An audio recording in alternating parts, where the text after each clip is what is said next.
Hi friends, எல்லாருக்கும் வணக்கம். சிறகடிக்க ஆசை சீரியல்ல நாளைக்கு எபிசோட்ல என்ன நடக்க போகுது அப்படின்னாங்க இந்த வீடியோவில் பார்க்க போகிறோம். முத்துவுக்கு ரோஹிணி பேரு கல்யாணி அண்ட் கிருஷ்ணா அவங்களோட பையன் அப்படிங்கிற விஷயமெல்லாம் தெரிஞ்சிருது. ஸோ இந்த விஷயத்தை போய் வீட்டில் சொல்லலாம் அப்படின்னு சொல்லிட்டு எல்லாத்துக்கு முன்னாடியும் சொல்கிறாரு.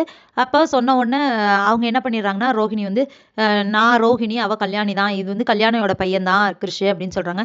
என்ன வளர்றீங்கன்னு கேட்கும்போது, நாங்கள் 2 பேரும் ட்வின் சிஸ்டர்ஸ், அவள் வந்து எங்கள் அக்கா, நான் தங்கச்சி, அவளை வந்து வேற ஒருத்தவங்களுக்கு தத்து கொடுத்துட்டாங்க, நாங்கள் இப்போ தான் ரீசெண்டாக அவளை பார்த்தோம் அப்படிங்கிற மாதிரிலாம் சொல்லி கதை சொல்கிறாங்க. முத்து வந்துட்டு ஐயோ பொய், இதெல்லாம் பொய் அப்படின்னு சொல்லி சொல்கிறாரு. அப்போது என்னன்னா, அவர் கனவு கண்டிருக்காரு, நம்ம ஒரு வேளை வீட்டில் போய் இந்த உண்மையை சொன்னோம் அப்படின்னா அவங்க வந்து இப்படி தான் ரியாக்ட் பண்ணுவாங்க ரோஹிணி அப்படி சொல்லிட்டு யோசிக்கிறாங்க. இப்போ என்ன பண்ணலாம் அப்படின்னு யோசிச்சுட்டு எல்லாத்துக்குமே அவங்க ஒய்ஃப், அதாவது மீனாக்கு, அப்புறமா அவங்க தம்பி ரவி இருக்கார் இல்லையா, எல்லாத்துக்குமே ஃபோன் பண்ணி வீட்டுக்கு வாங்க, ஒரு முக்கியமான விஷயம் அப்படின்னு சொல்லிடுறாரு. இப்போ எல்லாருமே வீட்டுக்கு வந்துடுறாங்க. வந்ததுக்கப்புறம் முத்துவும் வராரு. அந்த டைமில் கரெக்டாக மனோஜ் வந்துட்டு கிருஷ்ணை வந்து தத்து கொடுத்துடலாம், ஒருத்தங்க கேட்குறாங்க 25 lakhs பணம் தரேன், நாங்கள் அதை வாங்கி என்னோட கடன்லாம் செட்டில் பண்ணிடலாம் அப்படின்னு சொல்லி பேசிகிட்டு இருக்காரு. அதே டைம் முத்து வந்துடுறாரு.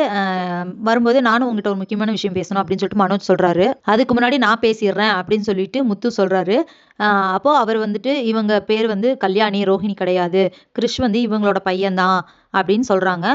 சொன்னதும் ரோஹிணி வந்து இவருக்கு வந்து என்ன பிடிக்கல, அதனால் எப்போ பார்த்தாலும் ஏதோ ஒரு குறை சொல்லிட்டே இருக்காரு, இப்போ வந்து எவ்வளோ பெரிய பழி தூக்கி என் மேலே போடுறாரு அப்படி இப்படின்னு சொல்லிட்டு சமாளிக்கிறாங்க. அப்போ முத்து வந்துட்டு நான் ஒன்றும் உங்கள் மேலே பழியை போட்டு இது பண்ணணும்னு எனக்கு ஒன்றும் அவசியம் இல்லை, நான் வந்து இது எனக்கு தெரிஞ்ச விஷயம், அதனால் நான் சொல்கிறேன் அப்படின்னு சொல்கிறாங்க. இப்போ ரோஹிணிக்கு வந்து மீனா மேலே டவுட் வந்துடுது, இவ தான் சொல்லிட்டாலோ ஒரு வேளை முத்துக்கிட்ட அப்படின்னு சொல்லிட்டு. இப்போ அப்படி தான் நீங்கள் சொல்கிற மாதிரி இருந்தால் அதுக்கு என்ன ப்ரூஃப் இருக்குது அப்படின்னு சொல்லிட்டு ரோஹிணி கேட்குறாங்க.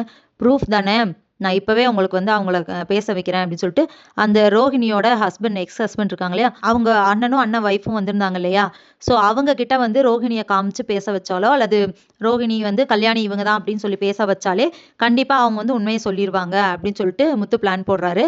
இப்போ ப்ரூஃப் பண்ணுறேன் அப்படின்னு சொல்லிட்டு அவங்கள ஃபோன் பண்ணி நீங்கள் இங்கே வாங்க இந்த அட்ரஸ்க்கு அப்படின்னு சொல்லிட்டு அவங்க வீட்டு அட்ரஸ் கொடுக்க போகிறாரு. ஸோ அவங்க வந்து இந்த ஆமாம் இவங்க தான் கல்யாணி, என்னோட தம்பி ஒய்ஃபு அப்படின்னு சொல்லிட்டு அவர் சொன்னார் அப்படின்னா வீட்டில் இருக்கவங்க ஏற்றுக்கிட்டு தான் ஆகணும்.